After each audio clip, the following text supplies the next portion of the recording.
ఒక ప్లేస్ చెప్పారు. ఇంకా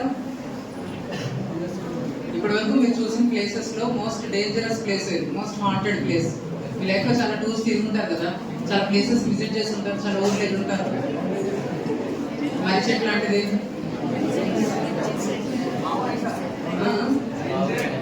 మీ ఊరా? ఏ ఊరు మీది? ఓకే, కూర్చోండి. బట్ అందరూ ఎక్స్పీరియన్స్ చేసేది, దీంట్లో కొంతమంది ఎక్స్పీరియన్స్ చేశారు వాంటెడ్ ప్లేసెస్ ని, డేంజరస్ ప్లేసెస్ ని.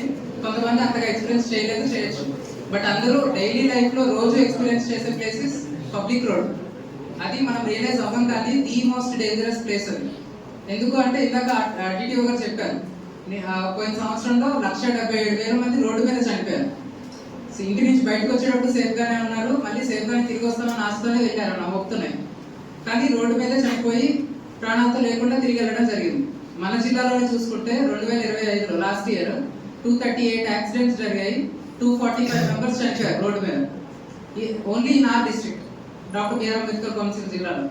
సో మనం ఒకసారి బయటికి వెళ్ళాము అంటే మనం రోజు తిరిగే రోడ్డే కదా, రోజు నడిపే బండే కదా, రోజు ఎక్కే బస్సే కదా, అలానే వచ్చేస్తామని తిరిగి ఇంటికి వస్తామని గ్యారెంటీ అయితే అస్సలు లేదు.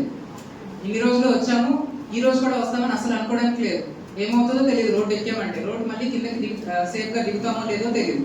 అందుకని మన బాధ్యత, మన రక్షణ మన బాధ్యత మాత్రమే. ఇక్కడ చాలా మంది చెప్పారు within 100 meters wine shops ఉన్నాయని, అట్లానే అవతల వాళ్ళు ర్యాష్ గా వస్తే మేమేం చేయాలి అని. పెడెస్ట్రియన్స్ మేము హెల్మెట్స్ పెట్టుకొని నడవం కదా రోడ్డు మీద, మీరు హెల్మెట్స్ అంటున్నారు, అవతల వాడు ర్యాష్ గా వచ్చి మమ్మల్ని గుద్దేస్తే మా హెల్మెట్ పెట్టుకోం కదా, ఎలా కాపాడుకోవాలి అని. అట్లానే ఇందాక ఒక అమ్మాయి కూడా చెప్పారు, ర్యాష్ గా నడుపుతుంటే మేము ఎవరికి రిపోర్ట్ చేయాలి అని. బట్ వన్ థింగ్ బేసిక్ మనం అర్థం చేసుకోవాల్సింది ఏంటంటే, ఇండియా మనము 2.8% of world population, sorry world land లో ఇండియా జస్ట్ 2.8% మాత్రమే ఏరియా. బట్ పాపులేషన్ విషయానికి వస్తే 18% ఆఫ్ వరల్డ్ పాపులేషన్ ఇండియాలోనే ఉంది.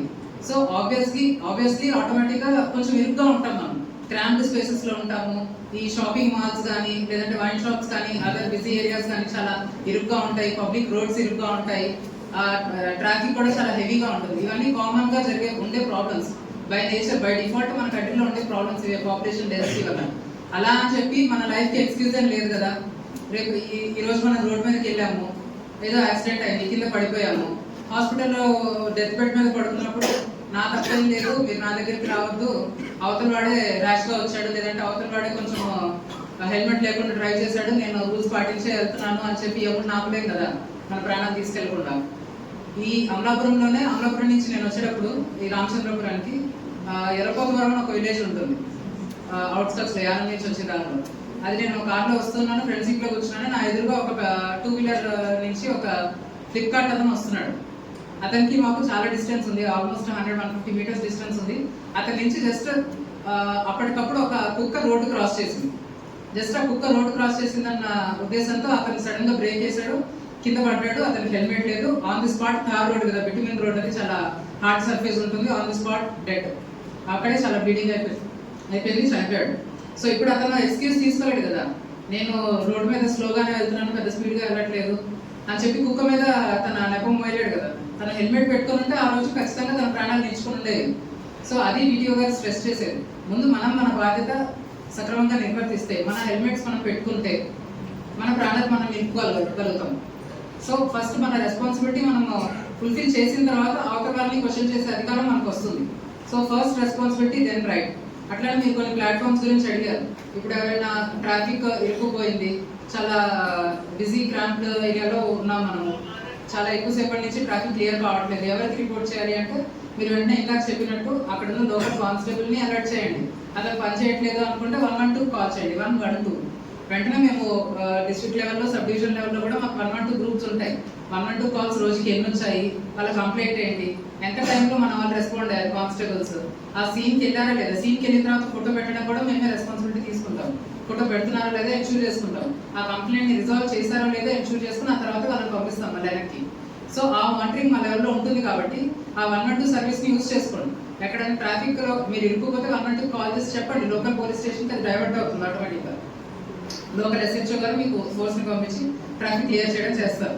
అట్లనే ఎవరో ర్యాష్ గా వెళ్తున్నారు, మీ చేతిలో సెల్ ఫోన్స్ ఉంటాయి కదా, వెంటనే అతని ఫోటో తీయండి, అతని కానీ అది నెంబర్ ప్లేట్ పడేలాగా ఫోటో తీయండి. ఫోటో తీసిన వెంటనే మీరు లోకల్ ఎస్హెచ్ఓ కానీ లోకల్ సిఐ కానీ ఎస్డిపిఓ కానీ మాకు కానీ లేదంటే ట్రాన్స్పోర్ట్ డిపార్ట్మెంట్ కానీ ఎవరికైనా ఫోన్ చేయొచ్చు. ఆ ఫోన్ నెంబర్స్ తెలియకపోతే మీరు గూగుల్లో ఉంటాయి ఆటోమేటిక్గా. డిఎస్పీ రామచంద్రపురం అంటే గూగుల్ నెంబర్ వస్తుంది, లేదంటే సిఐ రామచంద్రపురం అంటే వస్తుంది, ఎస్హెచ్ఓ రామచంద్రపురం అంటే వస్తుంది, ట్రాన్స్పోర్ట్ ఆఫీసర్ రామచంద్రపురం అంటే వస్తుంది, మోటార్ వెహికల్ ఇన్స్పెక్టర్ గారి నెంబర్ వస్తుంది. సో ఆ నెంబర్కి మీరు డైరెక్ట్గా వాట్సాప్ చేయొచ్చు, లేదంటే ఫోన్ చేసి చెప్పొచ్చు ఇలా పలానా వ్యక్తి ర్యాష్గా నడుపుతున్నాడు, అతని నెంబర్ ప్లేట్ మేము క్యాప్చర్ చేసాము అని. మీరు నెంబర్ ప్లేట్ కానీ లేదంటే అతని డీటెయిల్స్ మీరు క్యాప్చర్ చేయకుండా మాకు రిపోర్ట్ చేసినా ఉపయోగం ఉండదు. సో అలా ఈ రామచంద్రపురంలో మేము యాక్షన్ తీసుకోవట్లేదు అని చెప్పడానికి లేదు. With span of last 1 month మేము 31st December పురస్కరించుకొని 31st December నైట్ చాలా ర్యాష్గా నడుపుతారు అని చెప్పి దానికి ముందు నుంచే 15 days ముందు నుంచే మేము యాక్షన్ స్టార్ట్ చేసి 12 సైలెన్సర్స్ మేము సీజ్ చేసాం. ఇట్లా ర్యాష్గా డ్యూక్ బండి మీద బుల్లెట్ వెహికల్స్ మీద సైలెన్సర్లెస్ డ్రైవింగ్ చేసే వాళ్ళని, ర్యాష్గా నడిపే వాళ్ళని సీసీటీవీ కెమెరాస్ యూజ్ చేసి రోడ్డు మీద మఫ్టీ పార్టీలు పెట్టి ఎవరైతే వెళ్తున్నారో వాళ్ళని ఫాలో చేసి వాళ్ళని హోల్డ్ చేసి 12 సైలెన్సర్స్ వరకు మేము సీజ్ చేసాం. వాళ్ళ మోటార్ వెహికల్స్ కూడా సీజ్ చేసాం. ఒక అతని మీద 11,000 ఫైన్ వేయడం జరిగింది, కేవలం ర్యాష్గా నడుపుతున్నారు. డజన్ మ్యాటర్ అతనికి లైసెన్స్ ఉన్నా లేకపోయినా, హెల్మెట్ ఉన్నా లేకపోయినా, అతనికి కావాల్సిన ఆర్సీ ఉన్నా లేకపోయినా, పొల్యూషన్ సర్టిఫికేట్ ఉన్నా లేకపోయినా, కేవలం ర్యాష్గా నడుపుతున్నాడని మాకు అనిపిస్తే ట్రాన్స్పోర్ట్ డిపార్ట్మెంట్ రిఫర్ చేసి 11,000 ఫైన్ వేయడం జరిగింది.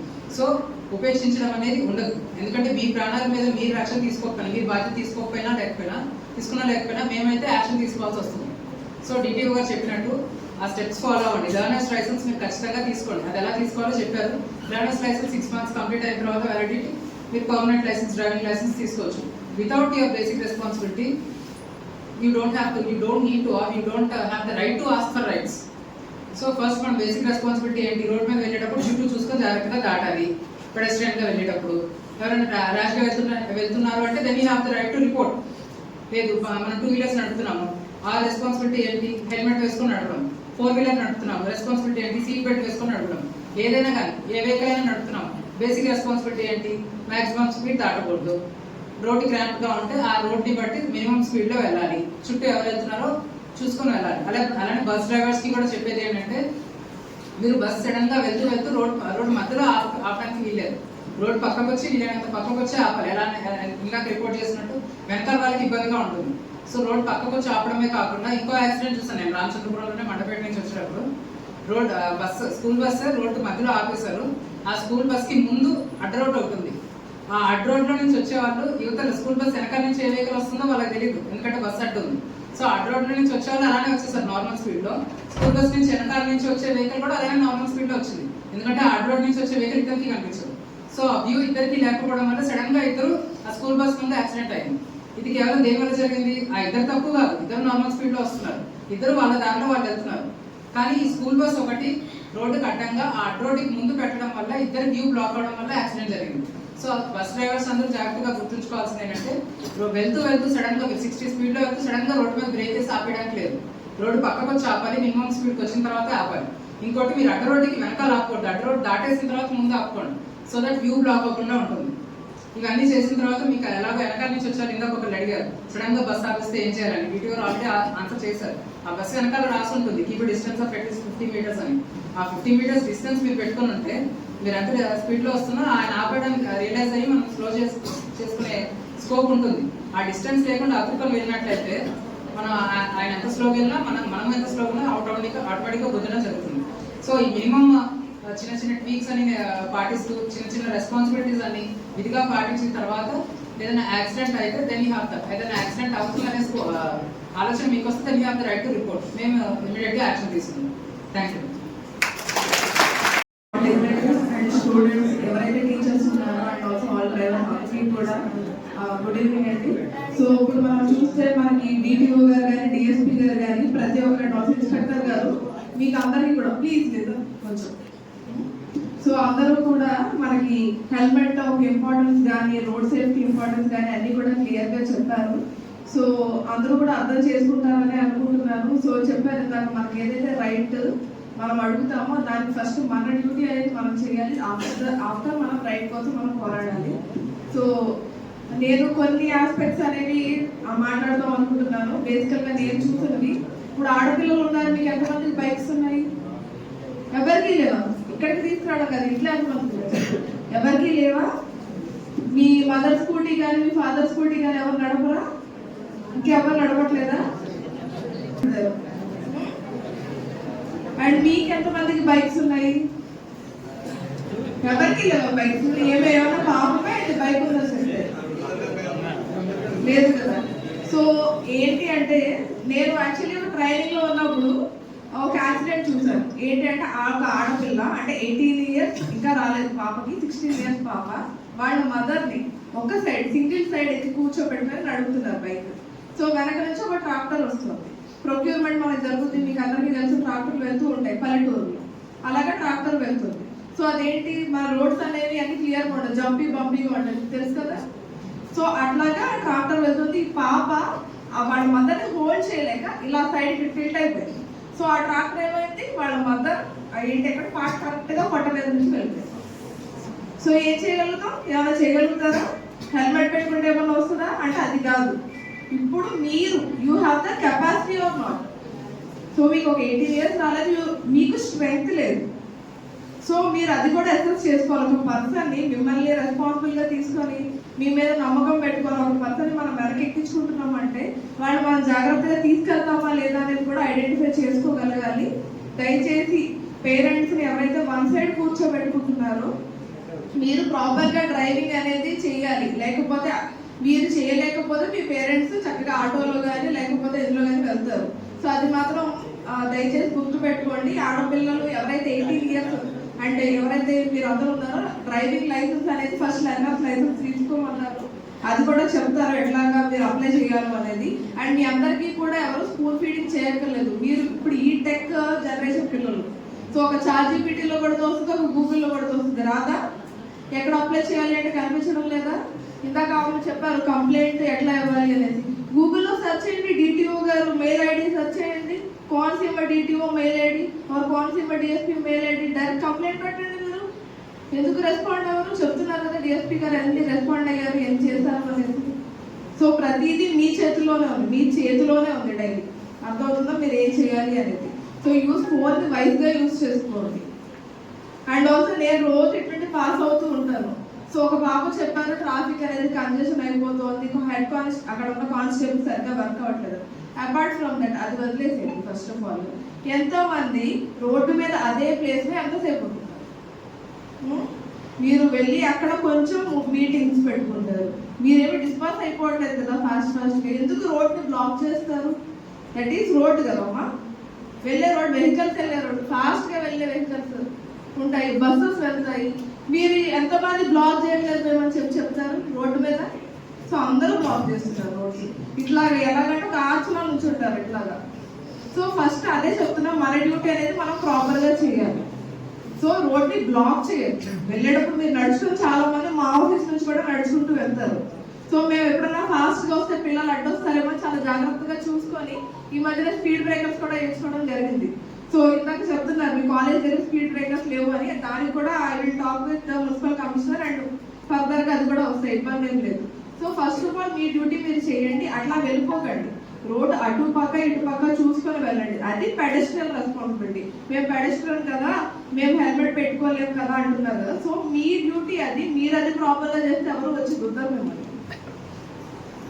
సో మనం చూసుకోకుండా అడ్డంగా రోడ్లో వెళ్తేనే మనకి మోర్ ప్రాబబిలిటీ మనకి యాక్సిడెంట్స్ అవ్వడానికి.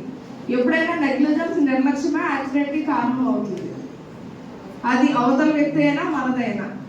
సో మోస్ట్లీ 90% మనదైతే 10% అవతల వ్యక్తికి ఉంటుంది. సో ఇది కూడా మీరు జాగ్రత్తగా పాటించాలి ఇవన్నీ కూడా. సో హెల్మెట్ అనేది తప్పకుండా వాడాలి. నేను బైక్ కొనుక్కున్నప్పుడు ఎప్పుడు కూడా హెల్మెట్ పెట్టుకునే ఉండేదాన్ని. సో నేనైతే ఇది గర్వంగా చెప్పుకుంటాను. నేను బీటెక్ 3rd ఇయర్ నుండి వెహికల్ డ్రైవ్ చేసేదాన్ని, నేను హెల్మెట్ ఖచ్చితంగా పెట్టుకునేదాన్ని. సో మీరందరూ కూడా పెట్టుకోవాలి. ఏమీ అవ్వదు, జుట్టుకి ఏమీ అవ్వదు, హెయిర్ స్టైల్ అనేది పాడైపోతుంది.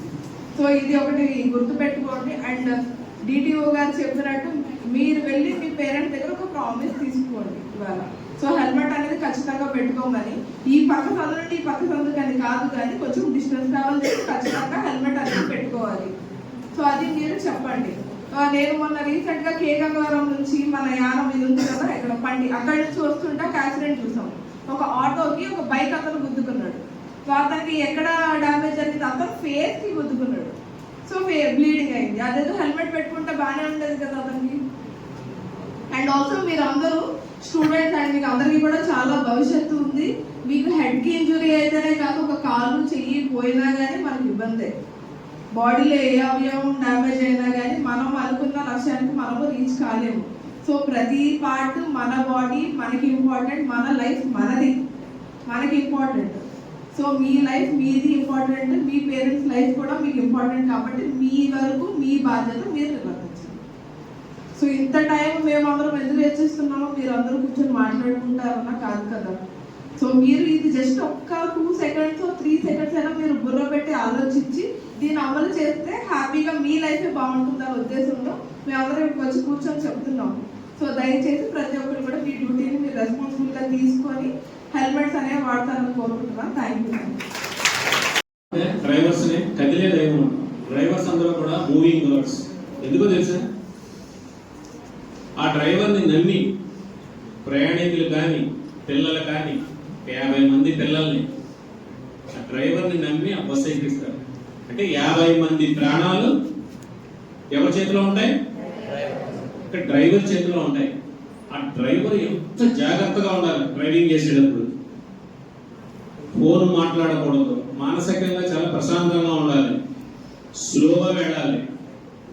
ఇన్స్పెక్టర్ గా చెప్పారు కదా, మద్యం సేవించి డ్రైవింగ్ చేయకూడదు. డ్రైవింగ్ లైసెన్స్ పర్ఫెక్ట్ గా ఉందో లేదో చూసుకోవాలి, కళ్ళు కరెక్ట్ గా ఉండాలి, కనిపించాలి. ఇంత జాగ్రత్తగా బడి బస్సులు అంటే స్కూల్ బస్సులు డ్రైవ్ చేయాలి. డ్రైవింగ్ అన్నదే చాలా కష్టసాధ్యం, చాలా కష్టమైన పని. ఈ స్కూల్ పిల్లలతో డ్రైవ్ చేయడం అంటే ఇంకా మరి కేర్ఫుల్ గా డ్రైవ్ చేయాలి. ఎందుకంటే 50 మంది పిల్లల ప్రాణం మిమ్మల్ని నమ్మి ఆ తల్లిదండ్రులు ఈ బస్సు ఎక్కిస్తారు. అదేవిధంగా మిమ్మల్ని నమ్మి ఆ బస్సులో ఈ కాలేజీ యాజమాన్యం కూడా మీ బస్సులో నడమని చెప్పి ప్రిఫర్ చేస్తారు. సో చాలా జాగ్రత్తగా డ్రైవ్ చేయాలి. ఏమాత్రం డ్రైవర్ వల్ల ఇబ్బంది ఉన్నా సరే మాత్రం ఇదే చెప్తున్నాను, కఠిన చర్యలు తప్పవు. ఎక్కడ ర్యాష్గా డ్రైవ్ చేసినా, ఏమాత్రం తప్పు చేసినా డ్రైవింగ్ లైసెన్స్ ఖచ్చితంగా సస్పెండ్ అవుతుంది. ఆల్రెడీ 3 డ్రైవింగ్ లైసెన్సులు సస్పెండ్ చేయడం జరిగింది. ఒక స్కూల్ బస్సు ఎంటీ బస్సు పోలను గుద్దాడు ఏ సెల్ ఫోన్ మాట్లాడుతూ. లక్కీగా ఒక చిన్న పిల్లడు ఉన్నాడు ఆ స్కూల్లో, ములికిపల్లిన గ్రామం దగ్గర రాజోలు. ఇంకా అదృష్టం ఏంటంటే ఆ పోల్లో పవర్ లేదు. ఆ గ్రామస్తులే కంప్లైంట్ చేశారు, సార్ ఇయర్ ఫోన్స్ పెట్టుకుని మాట్లాడుతూ వెళ్తున్నాడు సార్, లేదంటే దానికి డాష్ అవ్వబోదనంటే 3 months సస్పెండ్ చేశారు డ్రైవింగ్ లైసెన్స్. కుటుంబం అంతా వచ్చారు, మీకే ప్రత్యేక డ్రైవర్స్ చెప్తున్నాను, కుటుంబం అంతా వచ్చి కాళ్ళమే పడ్డారు, నేనేం కనికరించలేదు. అదే బస్సులో 30 మంది ఉండి ఆ పోల్లో కరెంట్ పాస్ అయి ఉంటే 30 మంది సంచలనం అయిపోయింది మాట. 30 కుటుంబాల పిల్లల భవిష్యత్తు మాడి మసిపోయారు అన్నమాట. ఒక ఎమ్మెల్యే గారు ఫోన్ చేశారు, చూడండి సార్ అందులో ఉన్న ఆ కుర్రోడు మీ మనవడో మీ కొడుకు అయితే నాకు ఫోన్ చేస్తారని అడిగారు. ఇలాగ అడిగాను ఎమ్మెల్యే గారు, ఫోన్ పెట్టాడు. అంత కఠినంగా ఉంటాం, ఎవరిని కూడా ఉపేక్షించేది లేదు. రోడ్ సేఫ్టీ విషయంలో చాలా జాగ్రత్తగా మీరు డ్రైవ్ చేయాలి. చాలా జాగ్రత్తగా 50 మంది పిల్లల ప్రాణాలు మీ చేతుల్లో ఉంటాయి. డిపార్ట్మెంట్కే కాదు, కాలేజీకే కాదు, ప్రభుత్వానికే కాదు, మొత్తం రాష్ట్రానికే చెడ్డ పేరు మాట. ఒక బస్సుకి ఏదైనా అయిందంటే ఉపేక్షించే పనే లేదు. చిన్న తప్పు చేసినా సరే మీరు మీ డ్రైవింగ్ లైసెన్స్ కనీసం 1 నెల సస్పెండ్ చేస్తాను. It's a warning, no doubt. అంటే మీరేమి అజాగ్రత్తగా డ్రైవింగ్ చేస్తున్నారు అంటలేదు, ఇది ఒక వార్నింగ్ అంతే మీకు. సో చాలా జాగ్రత్తగా డ్రైవ్ చేయండి. అదేవిధంగా డ్రైవింగ్ ఏదైనా ర్యాష్ గా డ్రైవింగ్ చేస్తున్నారు, this is the best dais అమ్మా. ఇప్పుడే చెప్పండి మీరు, నేను చెప్తాను. ర్యాష్ గా ఏమైనా డ్రైవ్ చేస్తున్నారా? మీతో బిహేవియర్ ఎట్లా ఉంటుంది? Bus school driver behaviour rash గా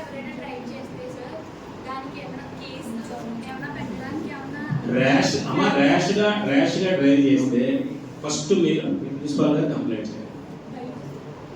బయట ఎవరైనా ర్యాష్ గా డ్రైవ్ చేస్తే మేము కంప్లైంట్ చేయడానికి ఏమైనా ప్లాట్ఫామ్స్ ఉన్నాయా? ఉన్నాయి, చెప్పారు కదా సార్, ఇందాక తీసిపోయారు. అలా చేయగానే ఎంత టైంలో మీరు రెస్పాండ్ అవుతారు? నువ్వు చేసిన దాన్ని బట్టి అమ్మా, నువ్వు చెయ్యి. అట్లా కదమ్మా, నువ్వు నీకు అట్లాంటి ఏదైనా అయితే నువ్వు చెయ్యాలి. లేదా నువ్వు పుట్టిన రైటింగ్ ఫోటో తీసింది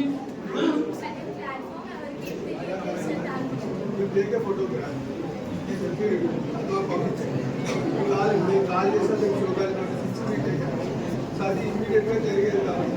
ఇన్సిడెంట్ రావాలి అంటే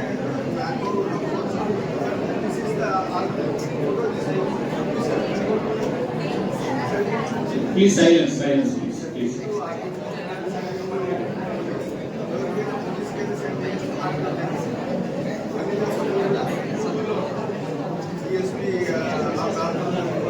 సైలెన్స్ ప్లీజ్. మీకు ఆన్లైన్లో ఆ నెంబర్ మీరు నాకు పంపించండి వాట్సాప్. దాని తర్వాత సో ఇది స్కూల్ బస్ డ్రైవర్స్ కి. ఓకే,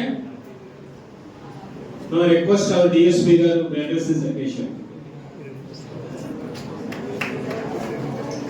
అండి ఇప్పటికే చాలాసేపు కూర్చున్నారు, మీకు 4:30 వరకు అని చెప్పారు ప్రిన్సిపల్ సార్. ప్రామిస్ ఎవరి దగ్గర తీసుకోవాలి? మీ డాడ్ దగ్గర తీసుకోవాలి. Number 2, how to apply for learners licence. Okay, మా ఇన్స్పెక్టర్ గారు చెప్తారు ప్రిన్సిపల్ గారికి, ఒక యూనిఫామ్ గా చక్కగా అందరూ కూడా తీసుకోండి.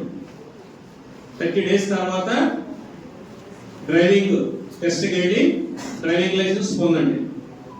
ఓకే, అప్పుడు మీరు కూడా హెల్మెట్స్ పెట్టుకుని డ్రైవ్ చేయండి. 3వది రెస్పాన్సిబిలిటీ. మీకంటే రెస్పాన్సిబిలిటీ ఉందిగా, మీరు 4-5 వచ్చి మాట్లాడారు, మీకు కూడా రెస్పాన్సిబిలిటీ ఉంటారు. రెస్పాన్సిబుల్ గా ఉండండి. 4th ఏంటంటే వార్నింగ్. 270 మంది మోటార్ బైక్స్ వేసుకుని వస్తున్నారని చెప్పారు మీ ప్రిన్సిపాల్ గారు. No excuse. ఇంతకాలం ఊరుకున్నాం, సడన్ గా వస్తాం. Police and transport team sudden గా వస్తాం, సడన్ గా చెక్ చేస్తాం. 270 వాళ్ళు కూడా లోపల పెట్టేస్తాం. మీకు ఒక 1 month టైం ఇస్తాం, 2 months టైం ఇస్తాం. టాప్ ప్రయారిటీ హెల్మెట్ లేకుండా డ్రైవింగ్, 1000 రూపీస్ ఫైన్. 2వది డ్రైవింగ్ లైసెన్స్ లేకుండా డ్రైవ్ చేస్తే 5000 రూపీస్. టోటల్ ఎంత అయిందండి? 6000. అవసరమా కట్టడం? అవసరమా చెప్పండి. ఒకసారి మిమ్మల్ని మీరు ఆలోచించుకోవాలి. కానీ ఒక్కసారి మీ మోటార్ బైక్ సీజ్ అయిందంటే మాత్రం మీ పేరెంట్స్ రావాలి కౌన్సిలింగ్. నో డౌట్, మీ పేరెంట్స్ కంపల్సరీ కౌన్సిలింగ్ కి మోటార్ వెహికల్ ఇన్స్పెక్టర్ దగ్గరికి రావాల్సిందే. వచ్చిన తర్వాత కౌన్సిలింగ్ అయిన తర్వాత మీ బండి రిలీజ్ చేయబడుతుంది. పనిష్మెంట్ మీ పేరెంట్స్ కి, మీకు కాదు. ఇంకొకటి, మైనర్ డ్రైవింగ్ చేసి పట్టుబడితే తండ్రికి జైలు శిక్ష. రీసెంట్ గా అమలాపురంలో జరిగింది. 14 ఏళ్ళ కుర్రోడికి బండి ఇచ్చాడు, బుల్లెట్. వాడు 6 అడుగులు ఉంటాడని చెప్పి ఇచ్చాడు. వాడు పొద్దున్న పేరు వైపు వెళ్తూ చిన్న పిల్లల్ని కొట్టేశాడు. ఆ చిన్న పిల్ల చనిపోయింది. తండ్రి ప్రభుత్వ ఉద్యోగి, తండ్రికి తెలియదు, బండి వేసుకుని వస్తాడు బయటికి. ఆ తండ్రికి జైలు శిక్ష పడింది. వారం రోజులు he was imprisoned for 7 days. అది కూడా మీకు వార్నింగే. మీరు ఏం తప్పు చేసినా సరే దాని ప్రభావం ఎవరి మీద పడుతుంది? పేరెంట్స్. శిక్ష ఎవరు పడుతుంది? చాలా జాగ్రత్తగా ఉండండి. లర్నర్స్ లైసెన్స్ తీసుకోండి. ఓకే, ఖచ్చితంగా స్పెషల్ డ్రైవ్ ఉంటుంది. వెహికల్ మాత్రం సీజ్ అవుతే మాత్రం పేరెంట్స్ వస్తే కానీ వెహికల్ వదలం. మీరు దీన్ని బట్టి జాగ్రత్తగా మీరు ఎట్లా ప్లాన్ చేసుకుంటారో చేసుకోండి. ఓకే, మరి ఎక్కువ సమయంగా రైతు అన్నది ఎవరమ్మా? పాప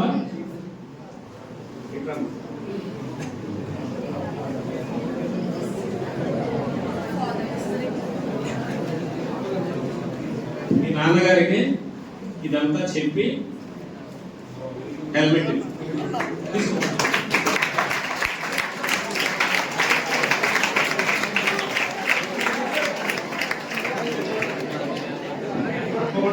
రేపు పొద్దున్న నుంచే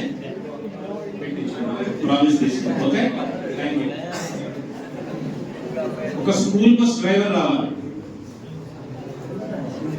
ఒక డిసిప్లిన్ గా డ్రైవ్ చేసే స్కూల్ బస్ డ్రైవర్ తెలుసా ప్రిన్సిపల్ గారు? Is eligible? ఓకే, రండి. చాలా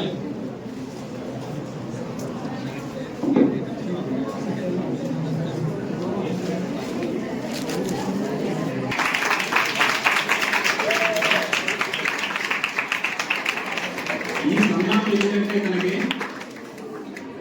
ఇతను స్ఫూర్తి కావాలి మిగతా డ్రైవర్స్ కి. అంటే మిగతా వాడు సరిగ్గా డ్రైవ్ చేయడం కాదు, ఇతను చేస్తే మీ డ్రైవర్స్ అందరికీ చేసినట్టే ఇది ఒక స్ఫూర్తిగా నిలవాలి. అది ఇంతమంది అధికారుల మధ్యలో చక్కటి డ్రైవర్ గా ఇతను గుర్తించి సన్మానం చేసినందుకు ఇది స్ఫూర్తిగా తీసుకుని క్రమశిక్షణతో మీరు డ్రైవింగ్ చేయాలి, ఇంకా మంచి పేరు తేవాలి. Okay, thank you.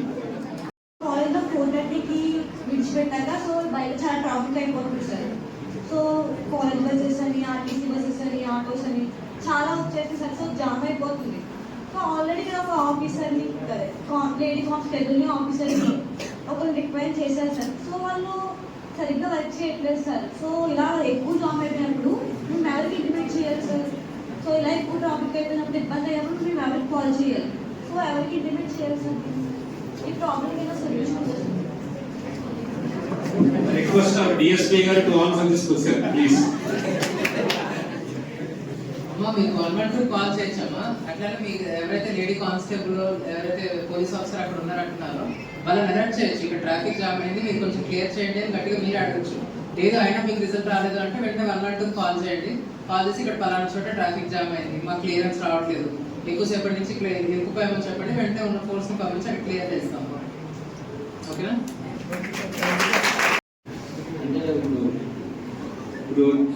Road safety అని చెప్పారు కదా సార్.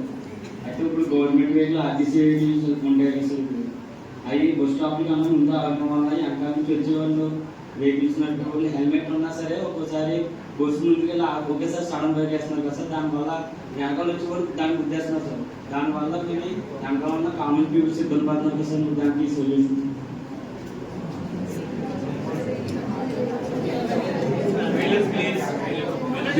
again question consider మళ్ళీ మన సేఫ్టీ. వాడు సడన్ గా ఆగుతున్నాడంటే నువ్వు ఎంత స్పీడ్ లో ఉంటే డిఫెన్స్ ఉంటాయి. వాడు ఆగుతాడు అనేది ఆలోచన లేకపోతే ముందు స్పీడ్ బ్రేక్ ఉందో లేదో తెలియదు, ముందు ఎంత ఆగేడో తెలియదు, బట్ నువ్వు వెనకాల ఉంటావు. నువ్వు ఎంత స్పీడ్ లో వెళ్తే సపోజ్ 40 కిలోమీటర్ స్పీడ్ లో వెళ్తే your vehicle will be stop at 13 meters distance. నువ్వు 40 కిలోమీటర్ స్పీడ్ ఫామ్ లో తెలుసు కదా, ఆ స్పీడ్ ఫామ్ లో ప్రకారం నువ్వు 40 కిలోమీటర్ స్పీడ్ లో వెళ్తే 13 మీటర్ల దూరంలో అవుతావు. సో నువ్వు ఏ స్పీడ్ లో వెళ్తున్నావు, బండి ఆగిందని, బండి ముందు ఆగిందని, దాని వెనకాలే ఉంటే అర్థం ఏంటి? నువ్వు almost all following the vehicle. So that is called tail gating. అంటే బండి వెనకాల వెళ్తుంటుంది, దానికి బండి వెనకాల వెళ్ళకూడదు. ఫస్ట్ ప్రైమరీ ఏంటంటే బండి వెనకాల వెళ్తుంది. You need to maintain some safe distance. So that is called defence ఉంటాయి. సో మనం చెప్పినప్పటికీ ఈ మిక్స్డ్ ట్రాఫిక్ లో ఈ ప్రాబ్లం ఉంటుంది. You have to take care of it.